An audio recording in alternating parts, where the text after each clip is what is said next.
ওং তৎসৎ।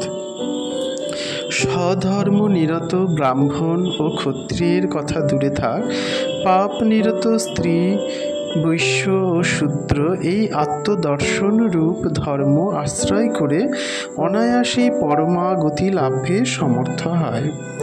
6 মাস যোগ সাধন করলেই যোগফল লাভ হয়, তাতে সন্দেহ নেই। গীতায়ও বলা হয়েছে, ক্রিয়াযোগ আত্মসাধনা পরমাত্মার সঙ্গে যুক্ততা লাভের এক সবিশেষ কৌশল। সকল জীবদেহেতেই একই আত্মা বিরাজমান। সেই আত্মার সাধনায় কারো কোনো বাধা থাকা উচিত নয়। জাতি ধর্ম নির্বিশেষে এই আত্মসাধনা অভ্যাস করে প্রত্যেক দুর্লভ মানব জীবন সার্থক করতে পারে। যে কোনো জাতি, বর্ণ, সম্প্রদায়, অর্থাৎ হিন্দুদের ওই শাক্ত, শৈব, বৈষ্ণব, সৌর, গাণপত্য প্রভৃতি, মুসলমান, খ্রিস্টান, যে কোনো গুরুর দীক্ষিত বা মতাবলম্বী হোক না কেন, সকলে নিঃসন্দেহে এই ক্রিয়াযোগের কৌশলের সাহায্য গ্রহণ করতে পারে। তাতে ধর্ম ত্যাগ হয় না, গুরু ত্যাগ হয় না। যার যা দেবদেবীতে ভক্তি, যার যা ইষ্ট তাই থাকবে, তার সাথে এই কৌশলটি জুড়ে দেওয়া মাত্র। ফলে নিজ নিজ আত্মসাধনার গতি দ্রুত থেকে দ্রুততর হয়। মুমুক্ষ এবং সত্যানুসন্ধানী বহু হিন্দু, খ্রিস্টান, গৃহী, সন্ন্যাসী এই ক্রিয়াযোগের সাহায্যে অভীষ্ট লাভ করেছিলেন। তাদের মধ্যে উল্লেখযোগ্য নাম হচ্ছে পঞ্চানন ভট্টাচার্য, স্বামী প্রণবানন্দ গিরি, স্বামী যুক্তেশ্বর গিরি, স্বামী কেশবানন্দ, স্বামী যোগানন্দ, ভূপেন্দ্রনাথ সান্যাল, স্বামী কেবলানন্দ, বিশুদ্ধানন্দ সরস্বতী, রামগোপাল মজুমদার, নগেন্দ্রনাথ ভাদুরী, মহেন্দ্রনাথ সান্যাল, বরদাচরণ মজুমদার, হরিনারায়ণ পালধি, কাজী নজরুল ইসলাম, নেতাজি সুভাষচন্দ্র বোস। ক্রিয়াযোগ একটি প্রাণবায়ু ক্রিয়া। যোগীরাজ বলেছেন, বায়ুই ভগবান। তাঁর কথা অনুসারে বাইরের প্রবহমান এই বায়ু ভগবান নয়, এমনকি দেহ অভ্যন্তরে চঞ্চল 49 বায়ুও ভগবান নয়। তাঁর বলার উদ্দেশ্য হলো, অন্তর্মুখী প্রাণ কর্ম করতে করতে যখন 49 বায়ু থেমে গিয়ে মুখ্য এক প্রাণ বায়ুতে রূপান্তরিত হবে, যখন কেবল একমাত্র স্থির প্রাণ বায়ুই অবশিষ্ট থাকবে, সেটাই প্রাণ ভগবান। যোগী যখন এই অবস্থায় উপনীত হলে তখন তিনি নিজেই ভগবান হন। তখন তাকে জন্ম, মৃত্যু, জরা, ব্যাধি কেউই স্পর্শ করতে পারে না। ক্রিয়াযোগ বায়ু স্থির করার এক অভিনব বৈজ্ঞানিক পদ্ধতি। বায়ুর সাধনাই হল ব্রহ্ম সাধনা। তৈতরীয় উপনিষদে বলা হয়েছে, নমো ব্রহ্মণে নমস্তে বায়ু, তমেব প্রত্যক্ষং ব্রহ্মাসি, তমেব প্রত্যক্ষং ব্রহ্ম বদিষ্যামি। বায়ুই ব্রহ্ম, বায়ুরূপী ব্রহ্মকে নমস্কার। প্রত্যক্ষ ব্রহ্মরূপে অবস্থিত, তুমিই ব্রহ্ম, প্রত্যক্ষ বলব। শ্রী শ্রী লাহিড়ী মহাশয় বলেছেন, প্রাণের সাথে বায়ুর সম্পর্ক ওতপ্রোতভাবে জড়িত, যেমন ছায়াকায়ার সম্পর্ক।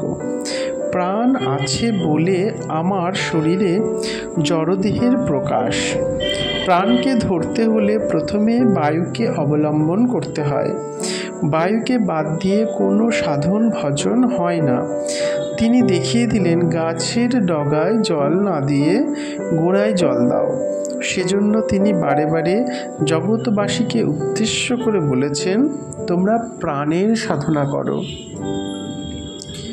প্রাণকে ভালোবাসো, প্রাণেরই সেবা করো, প্রাণেরই শরণাপন্ন হও, তাহলে জগতের প্রাণকে ভালোবাসতে পারবে, সর্বজীবে প্রেম আসবে। শ্রী শ্রী যোগীরাজ তাঁর গীতায় ব্যাখ্যায় বলেছেন, বায়ু শরীরের মধ্যে স্থির হয়ে কূটস্থ রূপ হয়। তিনি তাই আবারও বলেছেন, এই কূটস্থকে অস্ত্রের দ্বারাই কাটবার জো নেই, কারণ তা থেকে নির্গত শূন্য তাতের তরবারি চালালেই কিছুই কাটে না। অগ্নি দ্বারায় সেই কূটস্থ দগ্ধ হয় না, জলের দ্বারা ক্লেদ্য হয় না, বায়ুর দ্বারাই শুষ্ক বা শোষণ হয় না। একমাত্র ক্রিয়া করলেই এসব সম্ভব। এই শূন্যকে সাধনা দ্বারা বুঝতে হবে। আমি যে শূন্যই, তার এই সব শরীরাদি উপাধি মাত্র। এই শূন্যাত্মাকে বুঝলে তবে শরীরাদি উপাধির প্রতি আর সেরূপ আগ্রহ থাকে না। যিনি আকাশবৎ নিরবয়ব, তাকে আর অগ্নি, জল, বায়ু কি করতে পারবে? এই প্রাণবায়ু সাধনের দ্বারা স্থির করতে পারলে আপনাকেও আকাশবৎ বোধ হয়।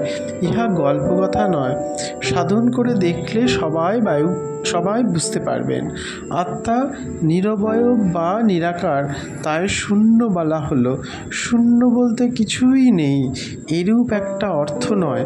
আত্মা গুণযুক্ত হলেই জীব, গুণশূন্য হলেই শিব হয়ে যান। এই শিবভাব না আসলে কেহই মুক্ত হতে পারেন না। তাই শিবের একটি নাম বোম। ইহারই মহিমা দেবী সূক্তে বর্ণিত আছে। আমি এই ব্রহ্মাণ্ডের একমাত্র সৃষ্টি, স্থিতি, বিনাশ কর্ত্রী। আমি পার্থিব ও অপার্থিব সমস্ত ধনই জীবকে দিয়ে থাকি। আমি জ্ঞান স্বরূপা, যা দ্বারা জীব মুক্তি লাভ করে। সমস্ত যজ্ঞ বা কর্মের আমি আদি।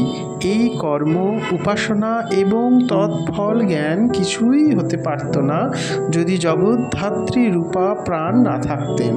তিনি মন্ত্ররূপে শ্বাস প্রশ্বাসের মধ্যে প্রবিষ্ট হয়ে জীবকে যজ্ঞের শাশ্বত ফল শান্তি প্রদান করেছেন। অন্য সমস্ত কর্ম অনুষ্ঠান আনুষঙ্গিক মাত্র। প্রাণই প্রথম উন্মেষ লাভ করে। প্রাণ থেকেই জ্ঞান ও বিবিধ কর্ম ও বিবিধ ফল উৎপন্ন হয়। এই জন্যই ইনি সমস্তের আদি। ইনি বহুভাবে অবস্থিতা। এক প্রাণ কত রূপ ধারণ করেছেন তার অন্ত নেই।